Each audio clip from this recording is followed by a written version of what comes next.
नमस्कार दोस्तों। फूल तो सभी को पसंद है, फूल सभी उगाना चाहते हैं, लेकिन केयर नहीं करना चाहते। कहने का मतलब लोग सोचते हैं फूल ऐसा हो बस एक बार लगा दें, फूलता रहे और फूलता रहे और फूलता रहे, केयर ना करनी पड़े, बार बार उसको चेंज ना करना पड़े।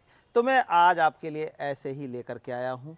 3 वैरायटी है एक ही फूल के, जो आप एक बार लगा करके भूल जाएंगे और ये चलता रहेगा। हर सीजन में इसको चेंज करने की ज़रूरत नहीं है। लेकिन देखिए दोस्तों, कुछ ना कुछ तो करना ही पड़ेगा। कहने का मतलब कम से कम खाद तो इसको दोगे ही, खाना तो चाहिए ही चाहिए, पानी चाहिए। तो खाना और पानी सिर्फ देना है, बार बार इसको चेंज नहीं करना है। तो वो लोग जो चाहते हैं कि परमानेंट फ्लावर ऐसा हो कि एक बार लगा दिया और बार बार उसको पलटने की ज़रूरत ना पड़े, चाहे वो बालकनी हो, छत हो, बागीचा हो, कहीं भी। ये है नाम टिकोमा। टिकोमा में 3 कलर अवेलेबल है हमारे पास। ये है देखिए पिंक कलर का टिकोमा, ये देखिए ऑरेंज कलर के टिकोमा में कलर देखिए क्या वेरिएशन है। फ्लावर बहुत अच्छा आता है, आप ये देखिए ये अच्छा खासा हो जाता है। तो ये गमले में भी लगा सकते हैं, ज़मीन में भी लगा सकते हैं, कहीं भी लगा सकते हैं। तो ये येलो कलर का टिकोमा हो गया, ये ऑरेंज कलर में डबल, और ये पिंक कलर का। तो ये 3 तरह के फूल इसमें हैं और इसको आप लगातार अपनी बालकनी में या कहीं भी ले सकते हैं। सबसे बड़ी बात यह है कि अगर आप सब्जी फल लगाते हैं तो इनके अंदर जो पॉलिनेटर्स है, जैसे देखिए अभी फिरने लग गए, तो पॉलिनेटर्स जो हैं इसके अंदर काफ़ी अट्रैक्ट होते हैं, क्योंकि इसके अंदर पॉलन ग्रेन्स पाया जाता है। ट्यूब लाइक स्ट्रक्चर है, इसके अंदर पॉलन ग्रेन होता है, जिसको खाने के लिए या जिसको प्राप्त करने के लिए पॉलिनेटर्स जैसे कि मधुमक्खी है, तितली है, और भी कई तरह के पॉलिनेटर्स होते हैं, सनबर्ड वगैरह, वो सब इस पे अट्रैक्ट होते हैं। तो ये पौधा जो है कैसा होता है, कैसे टेम्परेचर में रहेगा, क्या सॉइल मिक्स देना है, ये टोटल जानकारी आपको दे रहा हूँ, ताकि जिन लोगों को बार बार चेंज करने से बचना है, क्योंकि हर आदमी देखिए आजकल कामकाजी है। तो ऐसे में क्या होता है कि सबके पास इतना टाइम नहीं होता कि उसको बार बार चेंज करता रहे। इसको कुछ नहीं चाहिए, लगाने का तरीका मैं बता दूंगा, खाद बता दूंगा। वो खाद 3 महीने में एक बार, या ज़्यादा देर करना है तो 4 महीने में एक बार। ये नहीं कि हर हफ्ते लेकर के खुरपी और शुरू होना पड़ेगा, ऐसा नहीं करना पड़ेगा। तो देखिए बिल्कुल कम केयर में बढ़िया फूल इस पौधे में आप ले सकते हैं। नाम है टिकोमा, याद रखिए दोस्तों, टिकोमा। तो आइए जानते हैं इसकी मिट्टी कैसी होनी चाहिए। तो देखिए दोस्तों, इसके लिए सबसे पहले हमने गमला लेना है। गमला कम से कम 10 इंची का लें। आपको ज़्यादा बड़ा लेना है तो 12 का भी ले सकते हैं, 14 का भी ले सकते हैं, 15 का भी ले सकते हैं, कोई दिक्कत नहीं है। लेकिन हम मिनिमम 10 इंची के गमले में लगाएंगे, क्योंकि पौधा बढ़ता है, फैलता है। तो जितना ज़्यादा बड़ा गमला रहेगा उतना अच्छा फ्लावरिंग आपका करेगा। हमने 10 इंची का मिट्टी का गमला लिया है। होल के बारे में सब पूछ लेते हैं। होल जो है 10 से 12 mm का होना चाहिए एक, और उसके ऊपर ये टिपरी ज़रूर रखनी चाहिए, ताकि मिट्टी ना निकले, लेकिन एक्स्ट्रा वाटर कभी हो जाए तो वो ज़रूर निकल जाए, साथ ही साथ नीचे से हवा मिलती रहे। अब मिट्टी लेनी है, मिट्टी रेतली मिट्टी टाइप हो। अगर मिट्टी आपकी लाल है, पीली है, तो उसमें हम बता रहे हैं आपको क्या मिलाना है। तो ये मिट्टी ले लिया हमने। अब मिट्टी के अंदर हमें मिलाना है खाद। सबसे पहला काम है खाद। न्यूट्रिशन मिलेगा, सिंपल मिट्टी के अंदर न्यूट्रिशन नहीं होता। तो खाद मिलाना है। खाद हम गोबर खाद ले सकते हैं, वर्मी कंपोस्ट ले सकते हैं, लेकिन देखिए इस तरह से पका हुआ होना चाहिए। ये हम ले रहे हैं लीफ कंपोस्ट, हमारा पिसा हुआ लीफ कंपोस्ट से देखिए इसके न्यूट्रिएंट्स मिल रहे हैं। तो ये देखिए हमने 2 कूप जो है इसके मिला लिए। लगभग आधा किलो के अराउंड हमने इस गमले के लिए खाद ले लिया है। इस मिट्टी में पूरे में मिला लेंगे।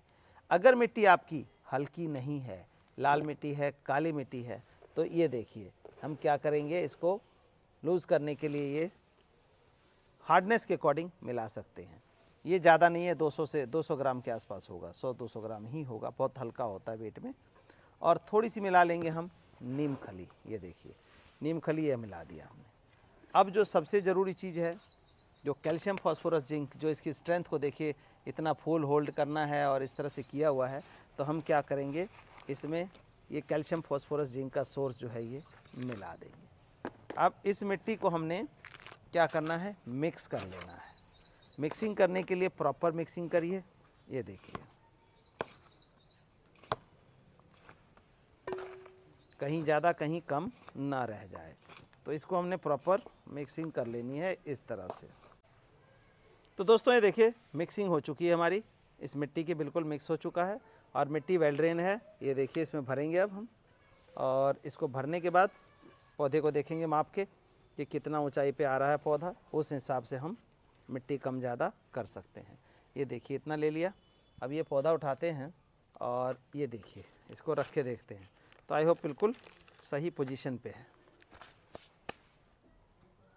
देखो काटो। तो दोस्तों ये हमने कर लिया। अब हमें थैली को काटना है। ये देखिए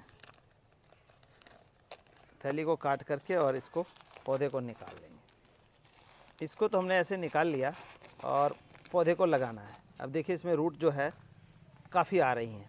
अब जब ये जगह बड़ी मिलेगी, खाद मिलेगा, तो ये देखिए कितने ब्रांचेज आएंगी और एक मतलब 3 से 4 महीने के अंदर आप ये देखिए कि इसकी कितनी सारी ब्रांचेस और कितना बढ़िया ग्रोथ कर जाएगा, फ्लावरिंग पूरी भर जाएगी। ड्वार्फ वैरायटी में है ये टिकोमा। तो ये देखिए ये कर लिया हमने। और इसके बाद क्या करना है, देखिए मक्खी भी मैं बात कर रहा था, तो ये देखिए पॉलिनेटर्स, इस तरह के पॉलिनेटर्स जो हैं इसके अंदर घुसने शुरू हो जाते हैं। आप देख सकते हैं, देखिए तो अभी ही इनको कुछ ना कुछ ऐसा मिल गया कि यहाँ पहुँच गए हैं। तो इसके लिए हम जब लगाएंगे इस तरह से रूट बॉल को नहीं डिस्टर्ब करे हुए, तो कंप्लीट फूड जो है फ्लावर फूड, इसको हम डाल लेंगे। ज़्यादा नहीं डालेंगे, एक मुट्ठी हमने इसके नीचे डाल लिया। नीचे क्यों डाला, क्योंकि ये देखिए ये रूट जो है इसकी सब नीचे हैं, तो इसको जल्दी से खाने को मिले और जल्दी ग्रोथ दे दे हमें। इस तरह से हमने ये लगा लेना है। अब लगाने के बाद बाकी की मिट्टी जो है सेंटर में इसको रख करके और चारों साइड से हमने डाल देना है। ये देखिए इस तरह से हमने मिट्टी डाल दी। अब एक मुट्ठी खाद और लेना है हमने और इसके चारों साइड ऊपर से भी डाल देना है। अब डाल दिया। कभी भी जो खाद डालते हैं इसको हमेशा ढक के डालिए, क्योंकि खाद ये जैविक होता है और इसमें जो जीवाणु है उसका बचे रहना ज़रूरी है, तभी उसको प्लांट को प्रॉपर तरीके से मिल पाएगा जो पूरा न्यूट्रिशन है। अब हमने ये इस तरह से लगा के कर दिया। अब इससे पहले कि पानी डालूं, मैं एक चीज़ और बता दूं। अब ये तो हमारी नॉर्मल मिट्टी में थी, हमने ऐसे लगा दिए। अब ये देखिए ये पौधा जो देख रहे हैं आप, ये पौधा है हमारी लाल मिट्टी के अंदर। लाल मिट्टी में जब पौधा रहे तो इसको ऐसे ना लगाएं।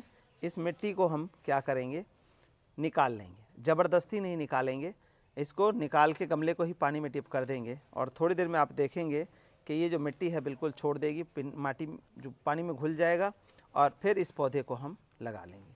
तो जब इस पौधे को रूट खाली करके लगाएंगे तो ये खाद जो है हम नहीं देंगे, नॉर्मल जो हमने मिलाया था उसी में लगाएंगे, क्योंकि डायरेक्ट रूट के साथ ये कांटेक्ट में नहीं देना है खाद को।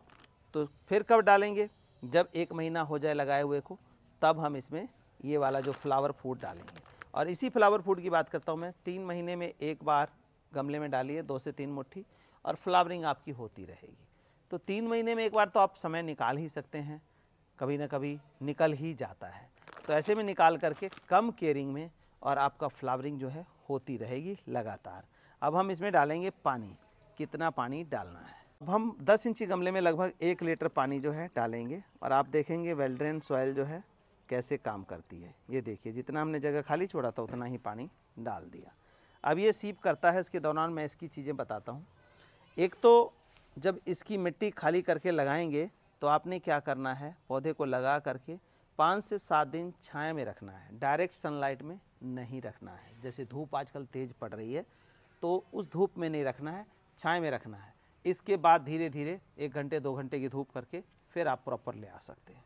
दूसरी बात यह है कि जो इसके अंदर हमने पानी डाल दिया, पानी डाल के 2 से 3 दिन तक ऐसे ही छोड़ना है। इसको हम पूरे सनलाइट में रख सकते हैं और इसके बाद आप गुड़ाई कर दें। 2 से 3 दिन बाद इसकी गुड़ाई करके छोड़ दें। अभी जो पानी डाला है रोज़ डालने की आवश्यकता नहीं है, ये पानी हम 4 दिन बाद या 3 दिन बाद जब भी ज़रूरत पड़ेगी गर्मी के अकॉर्डिंग तब डालेंगे। लेकिन इसको आप फुल सनलाइट में आप रख सकते हैं। बट इसका जब जड़ खाली करें तो दोस्तों ध्यान रखें कि ना तो ये खाद एकदम से देना है बेयर रूट के साथ और ना ही इसको डायरेक्ट धूप में रखना है। 5 से 7 दिन आपको छाया में लेके चलना है। इसके बाद धीरे धीरे सनलाइट 2 घंटे की, 3 घंटे की, 4 घंटे की बढ़ाते बढ़ाते फिर पूरा निकाल दें। हम फेल तभी होते हैं जब क्या करते हैं, इसे लगा के डायरेक्ट सनलाइट में रख देते हैं, या फिर जैसे कई इंडोर प्लांट्स होते हैं तो उसको हम क्या करते हैं कि लगा करके और सीधा घर में रखा, इसके बाद बाहर रख दिया, धूप लगा रहे हैं। तो धूप अगर पूरे दिन की लगेगी तो प्लांट आपका ख़राब हो जाएगा। तो इनका ध्यान रखिए। धन्यवाद दोस्तों।